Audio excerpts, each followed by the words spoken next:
오늘 하늘뜻 펴기의 제목, 즉 설교의 제목은 함께 걸어온, 또 함께 걸어갈 참 좋은 길입니다.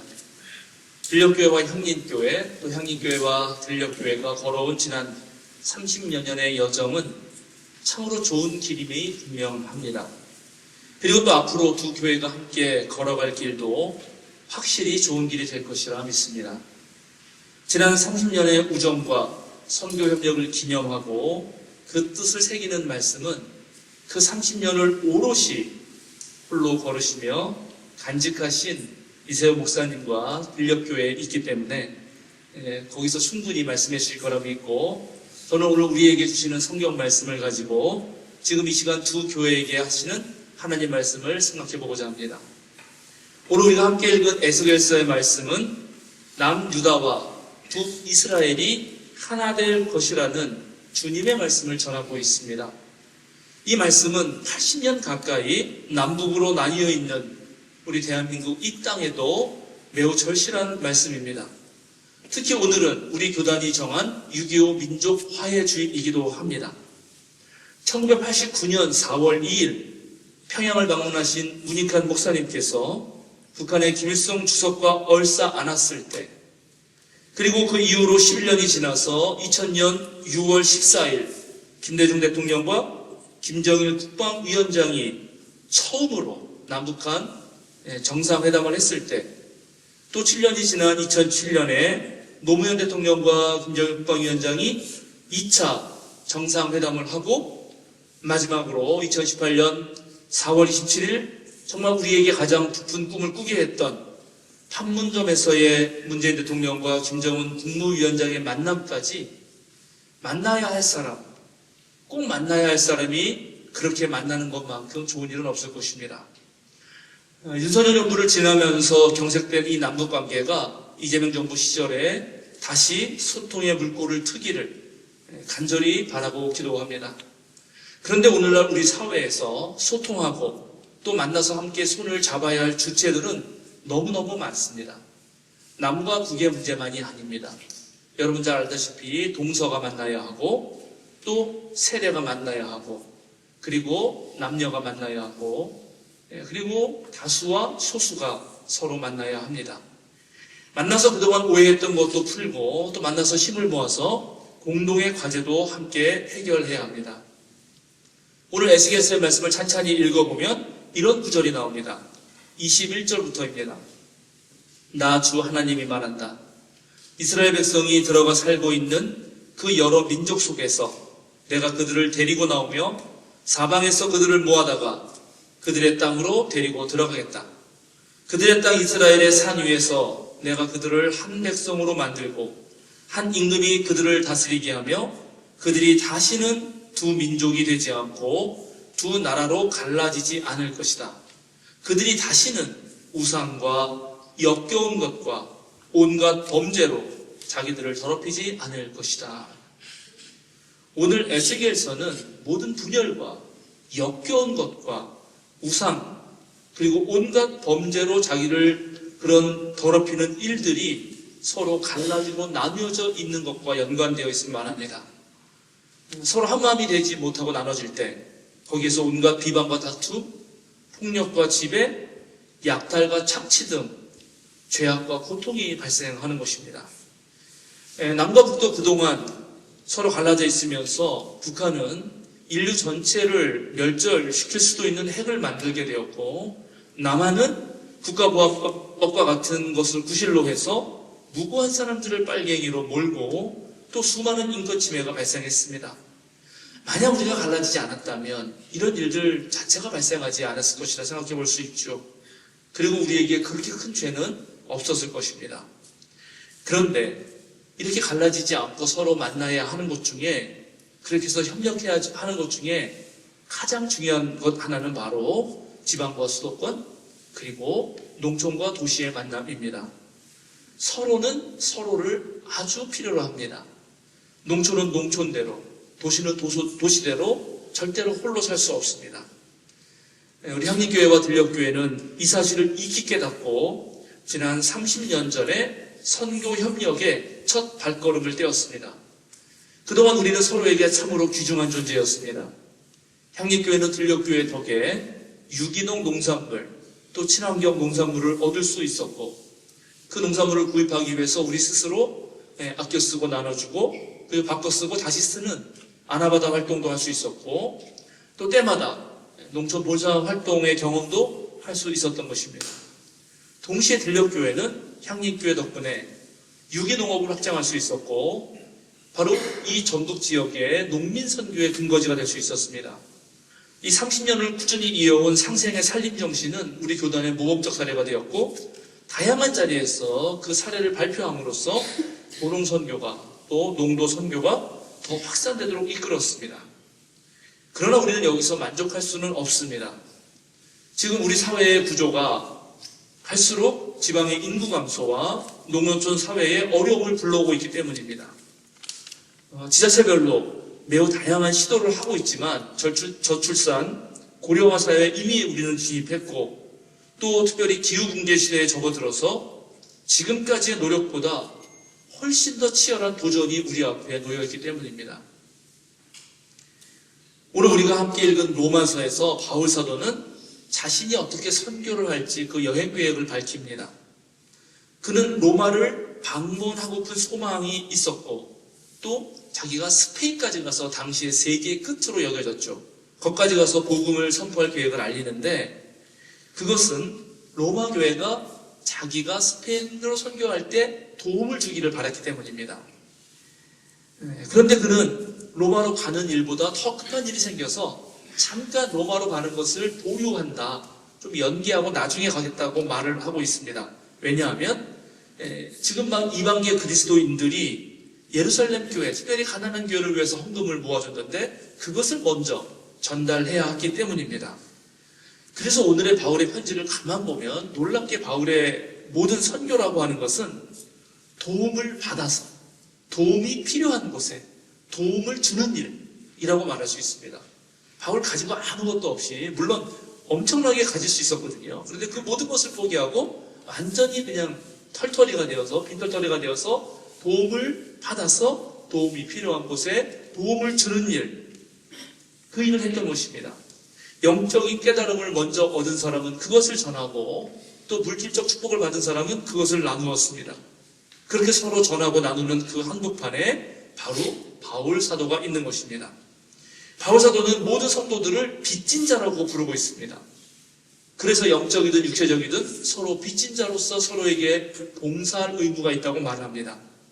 그렇게 서로 복을 나누는 일에 바로 자신이 선택된 것이고, 자신이 예수 그리스도의 사도가 된 것이라고 말합니다. 이제 나는 그래서 바울 사도 스스로가 그런 충만한 복을, 즉 서로 돕는 복을 가지고 여러분에게 가겠다고 말하고 있는 것입니다. 들녘과 향리는 지난 30년 동안 그렇게 서로에게 복이 되는 존재로서 선교 협력에 함께했습니다. 향림교회가 명동에 있었던 시절, 당시 저는 파트타임 교역자 그리고 부목사였습니다. 이세호 목사님께서 화요일에 주로 오셨는데 트럭에 쌀과 마늘, 서리태와 들기름을 잔뜩 싣고 오십니다.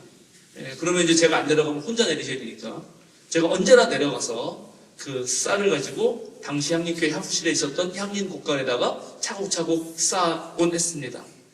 그때가 되면 왠지 제가 부자가 되는 것 같아요. 그게 다 제 것 같아요. 오늘 이세 목사님이 뭘 가지고 올라오시나? 쌀은 연보된가? 힘들기보다는 내가 완전히 부자가 되는 같은 느낌이었습니다.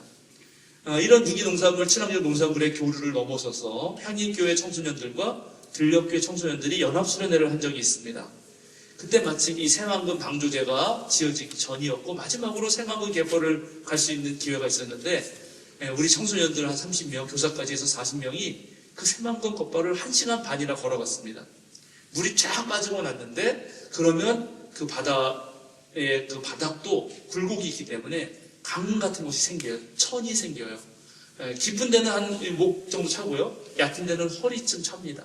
그러면 이제 어부들이 그때 거기다가 그 강에 바다 한복판에 생긴 강줄기에 그물을 치죠.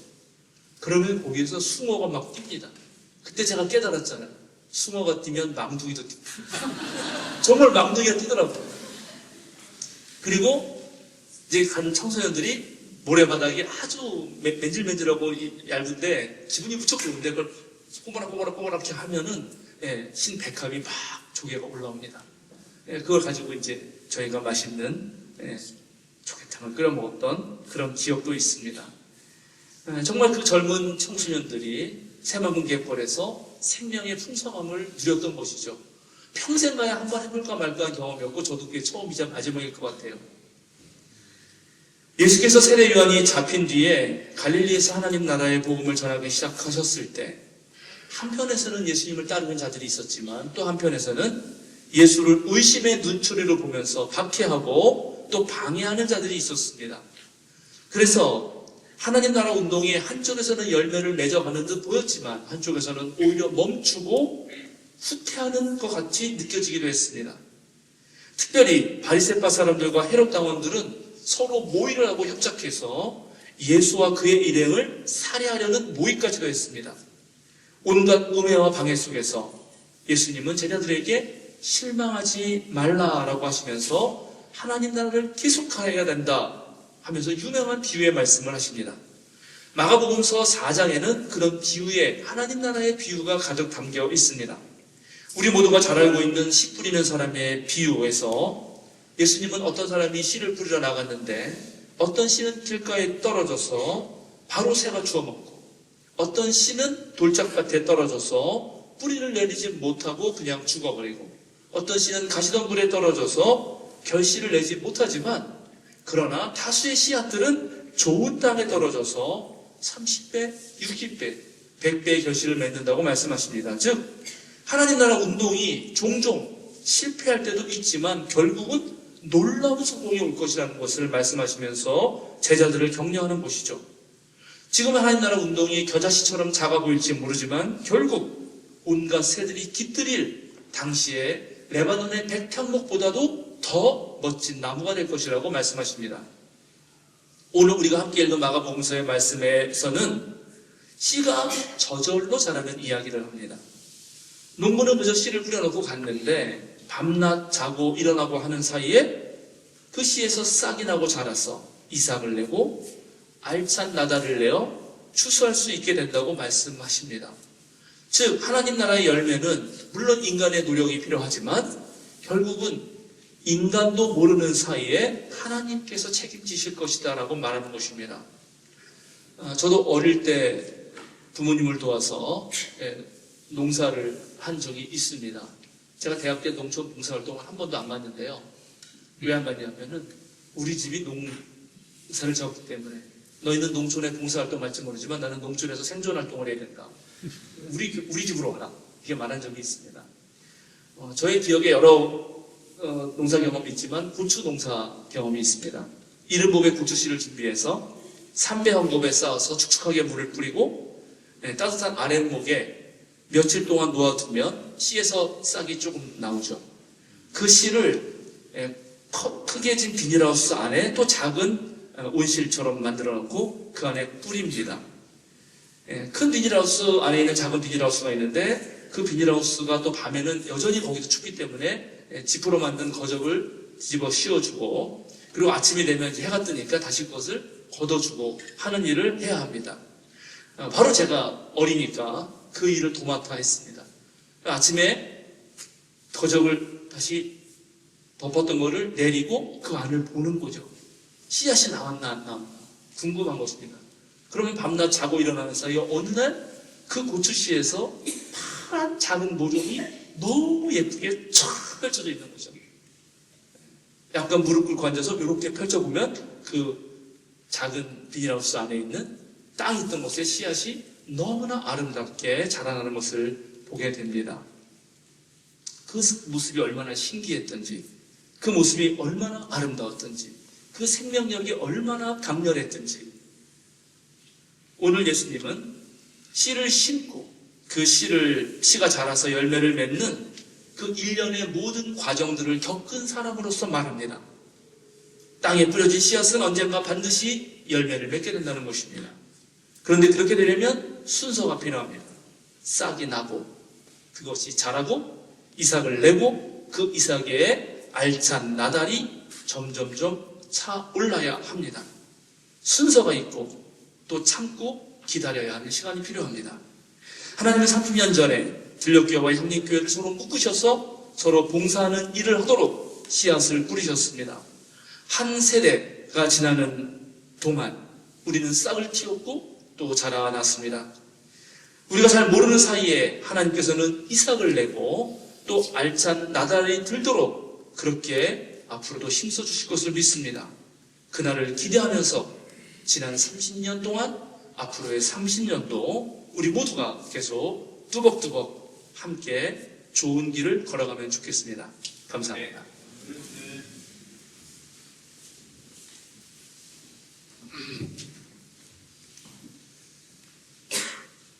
30년 제가 세봤더니 무려 정권이 8번이나 바뀌었더라고요.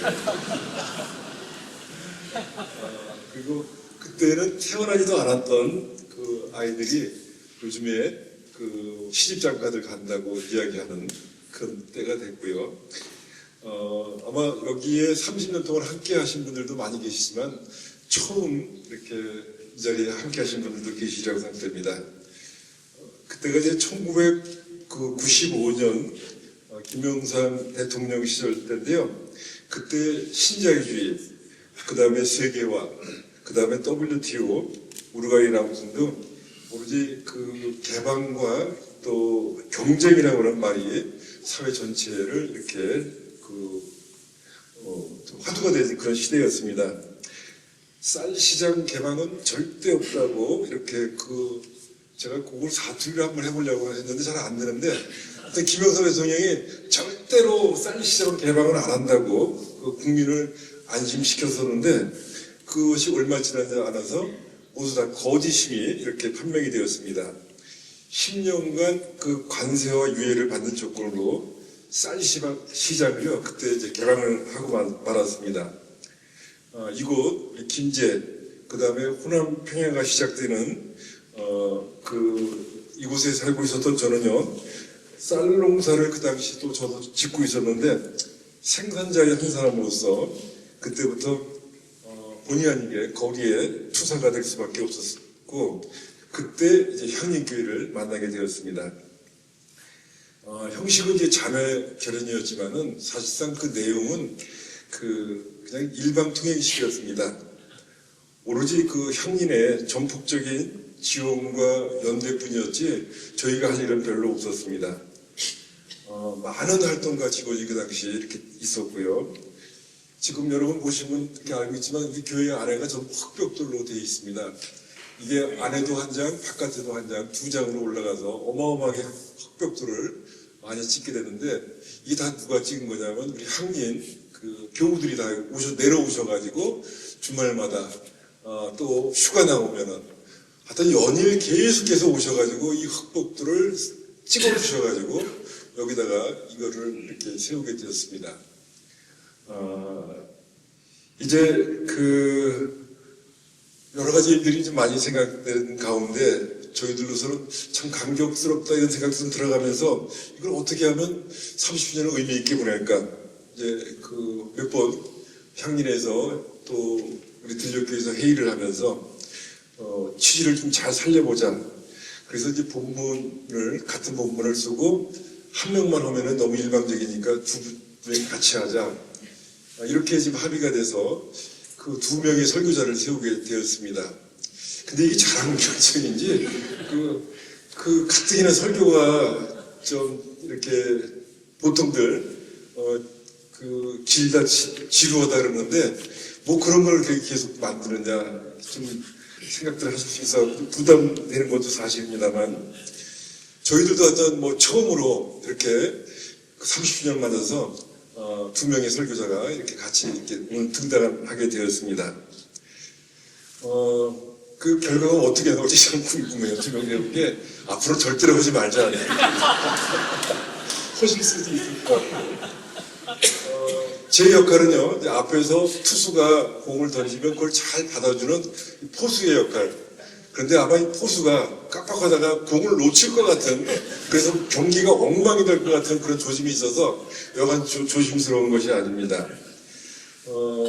목사님이 이제 워낙 설교 전문가이시고 또 잘해주시고 오늘도 신학적 그다음에 학문적이고 그다음에 성서적인 거 잘 말씀해주시고 아름다운 설교를 또 귀한 설교를 잘 해주셔서 저는 여기다 뭘 더 붙인다고 하는 게 그냥 사두개에 불과할 것 같은데 다른 거는 다 이제 생략을 하도록 하고요.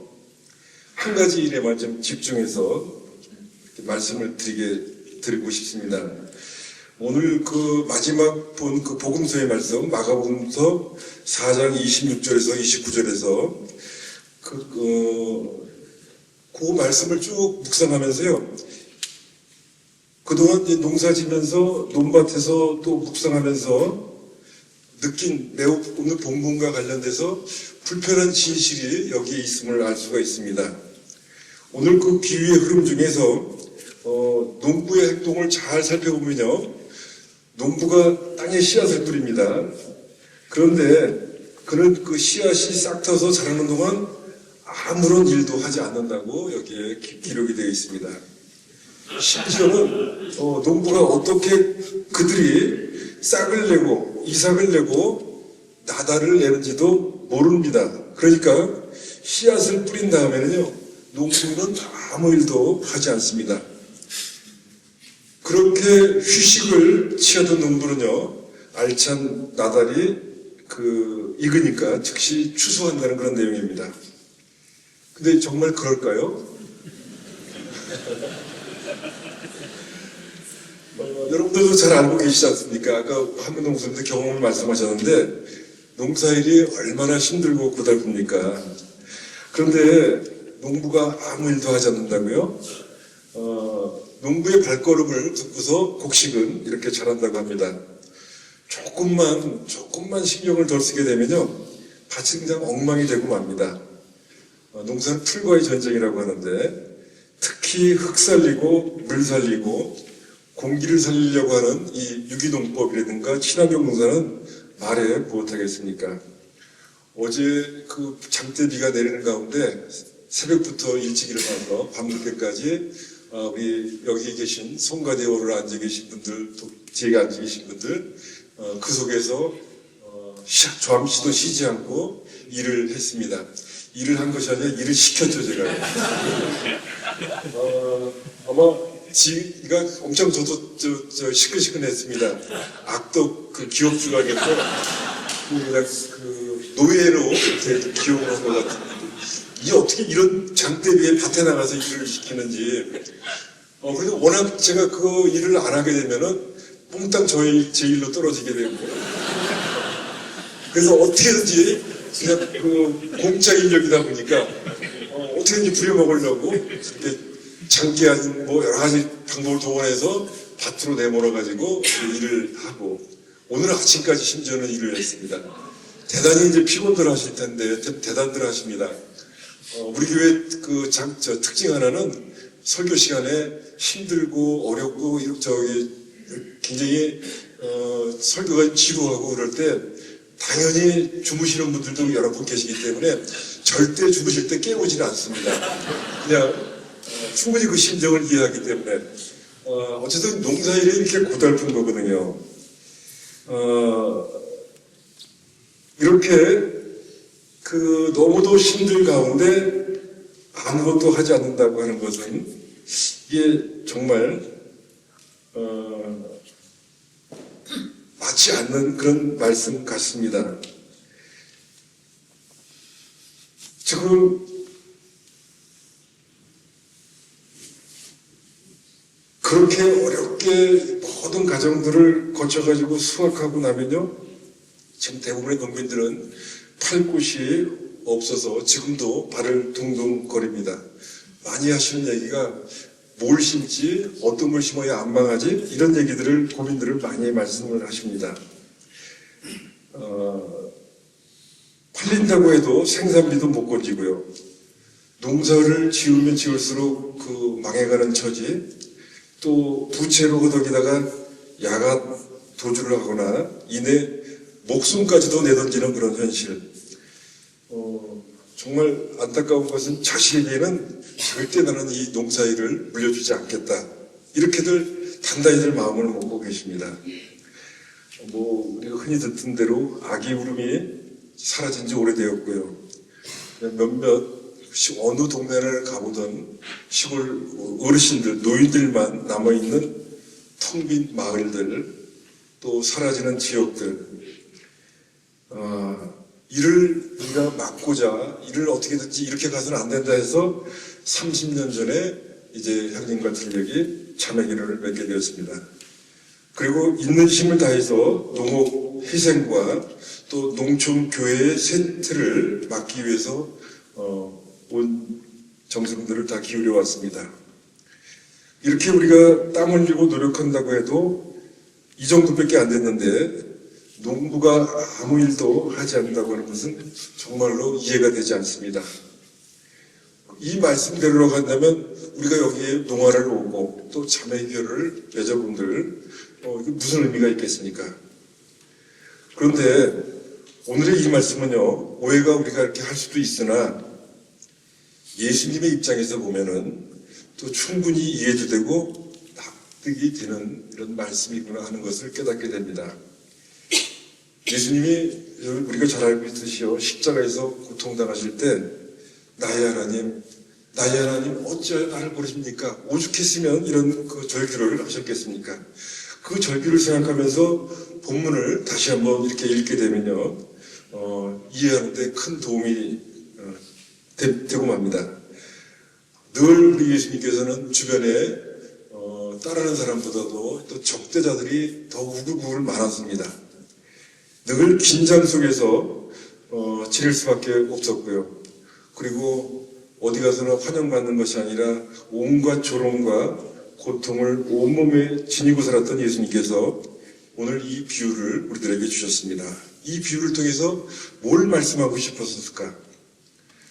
동양의 위대한 사상가 유영무 선생님이 계십니다. 그분의 그 고백에 따르면요, 희망이 사라져 없는 것 같고 우리가 포기하고 주저앉았을지라도 하나님 나라는 작은 씨앗이 싹을 내고 이삭을 내고 나달을 맺는 것처럼 은밀하게 성장되어 마침내 완성되는 것이 이 비유의 주제라고 유영무 선생님이 말씀을 하십니다. 농부가 씨앗이 싹 타서 자라는 동안 아무런 일도 하지 않고 심지어는 어떻게 그들이 싹을 내고 이삭을 내고 나달을 내는지도 모른다고 하는 말씀이 농부의 입장에서 보면 좀 서운한 말씀처럼 느껴지기도 합니다만 예수님의 처지를 떠올리며 말씀을 이렇게 묵상하다 보니 이런 뜻이구나. 결국 하나님 나라를 사모하게 된 그런 큰 깨달음과 가르침을 주시는 것을 느끼게 되었습니다. 오늘 반가운 분들을 많이 뵐 수 있어서 얼마나 기쁜지 모릅니다. 30년 동안 끊임없이 뵀던 분들도 이 자리에 또 많이들 앉아 계십니다. 그런데 이 초창기에 자주 뵀던 분들, 그리고 최근에 새로 뵙게 되신 분들, 모두가 다 반가운 것은 사실인데요. 오늘 또 꽤나 이런 자리를 통해서 보고 싶은 분들이 계신데, 안 보이셔서, 무척 걱정도 되고, 또, 좀 안타까움이 큽니다. 30년 세월 동안 여러분들이 계셨는데 또 여기 내려오시면 언제나 제 손을 꼭 잡아주시던 홍근수 목사님이 계십니다. 그리고 홍창희 장로님이 계십니다.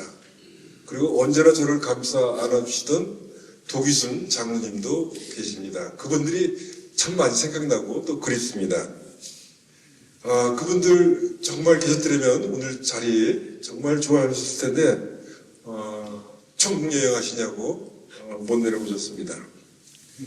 그리고 어떤 이유인지는 잘 모르겠으나 그동안 우리 교회에 와가지고 여러 가지 많은 활동들을 하던 그런 분들, 열심히 일하시던 분들이 또 보이지를 않아서 또 아쉽기만 한 것도 사실입니다.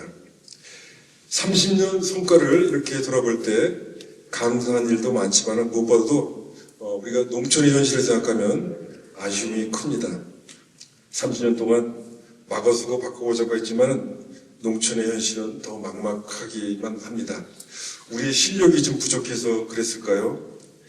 그러나 우리는 그만큼 아직도 갈 길이 많이 남았다고 하는 것이고, 또한 그 길이 결코 쉽지만은 않다, 평탄하지 않다고 하는 것도 예측도 충분히 하고 있습니다.